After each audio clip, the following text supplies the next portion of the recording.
soyez les bienvenus. Voilà, comme l'invitation a été marquée bien sûr par ce plan de presse qui va devoir tourner autour d'un sujet sensible qui nous concerne nous tous. C'est notamment l'annonce du congrès extraordinaire prévu en septembre 2024.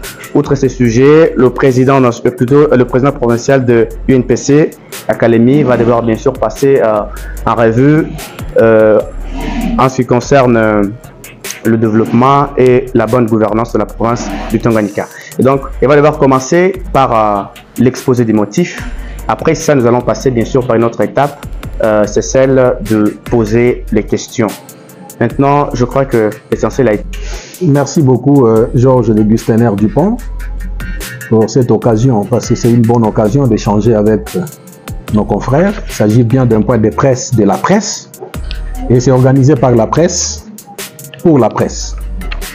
Et voilà pourquoi nous allons être un peu interactifs avec vous. Nous allons échanger.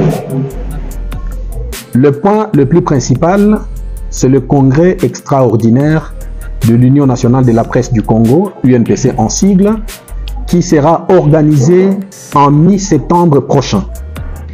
Comme vous le savez, le congrès, c'est une occasion attendue depuis qu'il y a eu la tenue du conclave au niveau de Moanda il y a quelques années. Les États généraux se sont tenus à Kinshasa il y a également une année et plus. Et l'Union nationale de la presse du Congo était en train de solliciter des moyens auprès du gouvernement congolais afin d'organiser un congrès extraordinaire.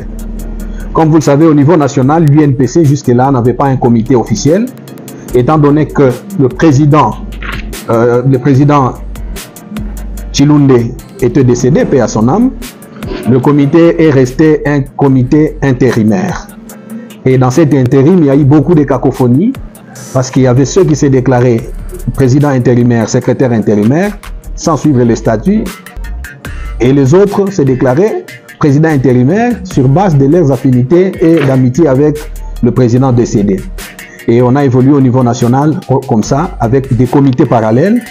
L'un dirigé par le président Modeste Chabani, qui était alors vice-président, deuxième vice-président, et l'autre comité dirigé par M. Gabi Kouba, alors premier vice-président de l'UNPC. Cette cacophonie a poussé le ministre de la Communication et Médias, son Excellence M. Patrick Mouyaya Katembwe, de convoquer tout d'abord les États généraux. Et au cours de ces États généraux, plusieurs questions ont été abordées, notamment celle de faire la salubrité médiatique. C'est une bonne chose parce que depuis plusieurs années, on ne sait pas vraiment définir qui est journaliste, qui ne l'est pas. Il fallait mettre en place une loi de la presse, la nouvelle loi bien sûr, que vous avez eu d'ailleurs plusieurs fois l'occasion de côtoyer et d'être entretenu sur base de ça. Et après les États généraux, parce qu'il fallait d'abord prendre en compte l'existence de la presse en RDC. Je vous dis que selon la dernière réunion qu'on a eue il y a 2 jours à Kinshasa, il y a au moins plus de 50 000 journalistes en République démocratique du Congo. Et imaginez tous ces 50 000 journalistes, il y a ceux qui n'ont jamais vu même la couleur de la carte de presse. C'est une aberration pour notre métier, parce qu'il n'y a que l'unique élément qui fait de la presse, ou qui fait du journaliste un membre de la presse congolaise, c'est l'obtention de sa carte de presse. C'est comme ça qu'il a été projeté un congrès extraordinaire. Heureusement, le gouvernement congolais a écouté, grâce au plaidoyer du ministre de la Communication et Médias, M. Patrick Mouyaya Katembwe, à qui je rends d'ailleurs hommage, et par ricochet à travers lui, je rends encore hommage au chef de l'État qui a permis que cette dépense soit effectuée à travers son Excellence Madame la Première Ministre et notre sous-gestionnaire des crédits que le ministère de la Communication et Médias. Alors, le congrès va se tenir en mi-septembre à Kinshasa. La province du Tanganyika est partie prenante de ce congrès. La province du Tanganyika a participé aux préparatifs de ce congrès et elle sera représentée. Pourquoi nous allons au congrès? La première des choses, nous allons au congrès pour faire réellement l'assainissement, la restructuration et la salubrité médiatique, tel qu'engagé au niveau des États généraux. Et cette salubrité médiatique commencera d'abord par l'installation d'un comité officiel au niveau national. Nous devons avoir un président de l'UNPC, voté par les journalistes, voté par les sections provinciales, un président qui va rendre cette presse une presse inclusive. J'ai beaucoup insisté d'ailleurs sur ça pendant les préparatifs. Et la presse doit être inclusive. Parce qu'il y a ceux qui sont à Kinshasa et qui pensent que la République démocratique du Congo se limite aux seules superficies de la ville-province de Kinshasa. Quand vous parlez du Tanganyika, vous parlez de Bukavu, vous parlez du Maniema, vous parlez de Kindu ou du Kasaï, on vous dit que non, ça c'est l'intérieur. Je me demande jusque-là, c'est quoi l'intérieur et c'est quoi l'extérieur du pays? Alors, comme il n'y a pas un journaliste de l'intérieur et un journaliste de l'extérieur, tous les journalistes sont des journalistes congolais, nous allons pour installer un comité qui va plaider et qui va travailler pour l'inclusivité de la presse et qui va rendre cette presse très valeureuse. Il y a beaucoup de candidatures qui sont déposées au niveau du secrétariat national.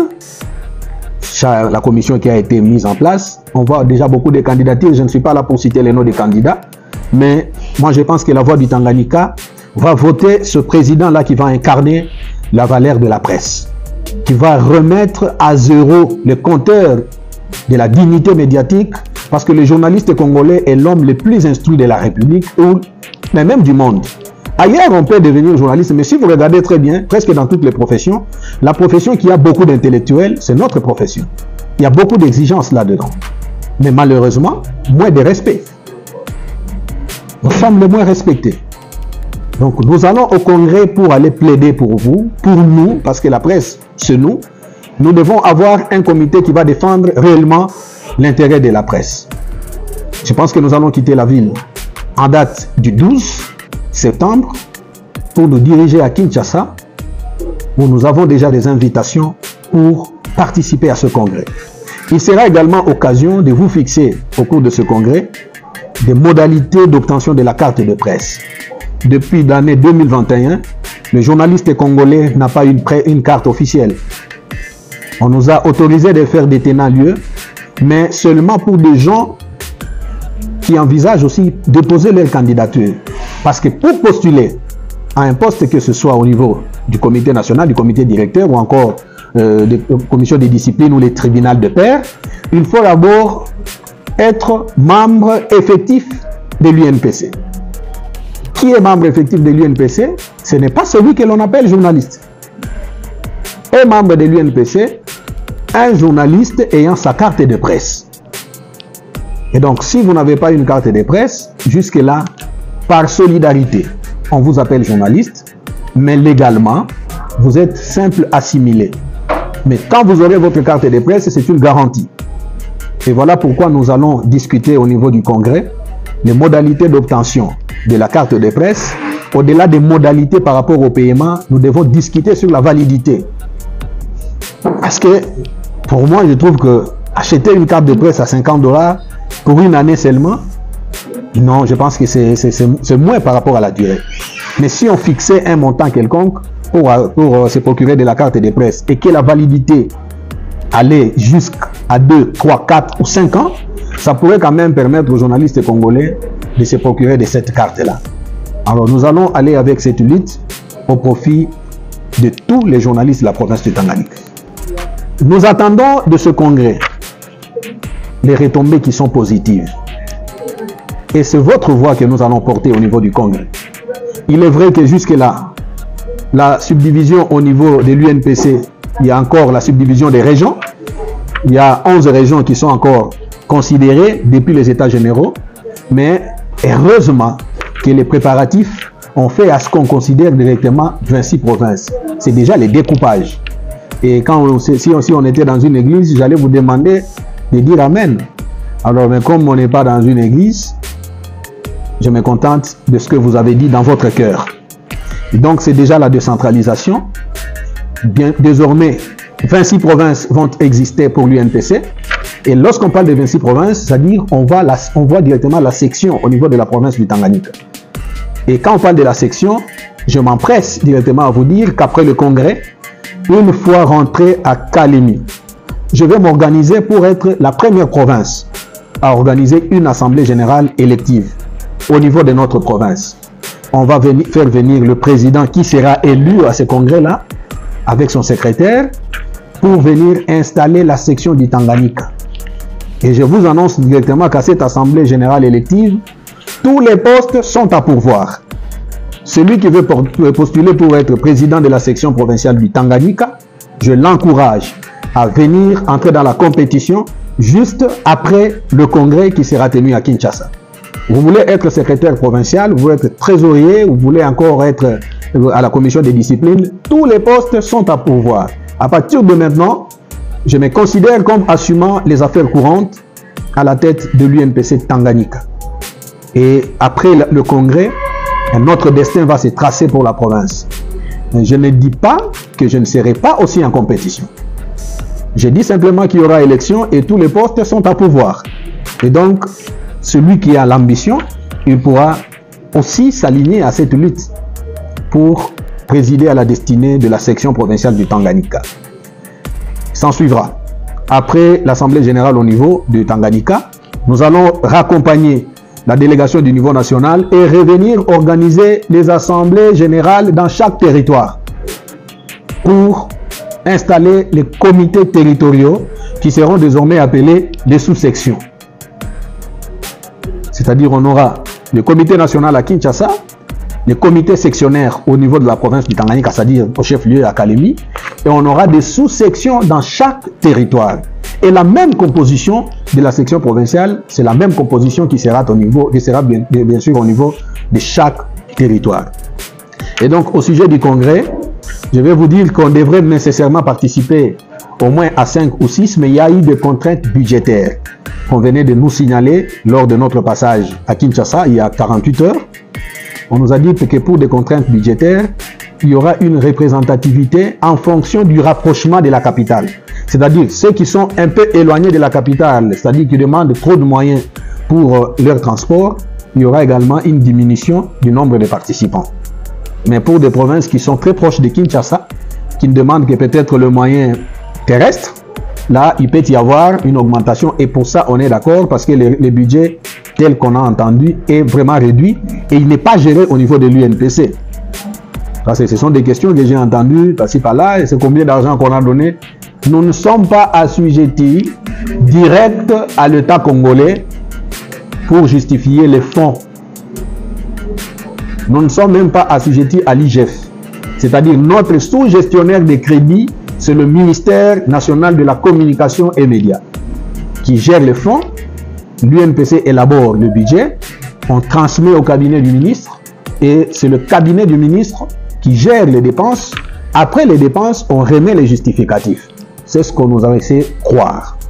Et donc, mesdames et messieurs, très chers confrères, ce congrès sera vraiment une occasion pour nous de voler avec nos propres ailes. Il est vrai que nous sommes actuellement dans des pourparlers et encore en bloc avec nos confrères les autres sections, les autres sous-sections des 3 autres provinces du démembrement du Grand Katanga, parce que jusqu'à aujourd'hui, nous sommes encore sous gestion de la section du Katanga. La section du Katanga n'est pas encore abrogée. Nous sommes tous sous la gestion de la section du Katanga de manière statutaire et nous sommes en communication directe avec la présidente du Katanga, Madame Marie Moujink. Même aujourd'hui, avant d'entrer dans cette salle, j'ai eu à échanger beaucoup avec elle et on a planifié qu'on doit aller quand même ensemble au congrès pour défendre l'intérêt de la presse. À ce niveau-là, je sais que vous aurez beaucoup de questions à poser. Nous sommes disposés à répondre à quelques questions que vous allez poser en rapport avec ces sujets. Bien sûr, c'est ça notre sujet principal. Si je vais me tenir ici à terminer ou encore à écouler tout ce que j'ai prévu, je pense que vous n'aurez plus de questions. Alors, je me laisse et je me remets à vous pour quelques questions de précision, surtout des questions qui cadrent avec l'intérêt de la presse au niveau de la province du Tanganyika. Ça pourrait être vraiment très intéressant. Merci. L'État Mambo TV, votre média en ligne.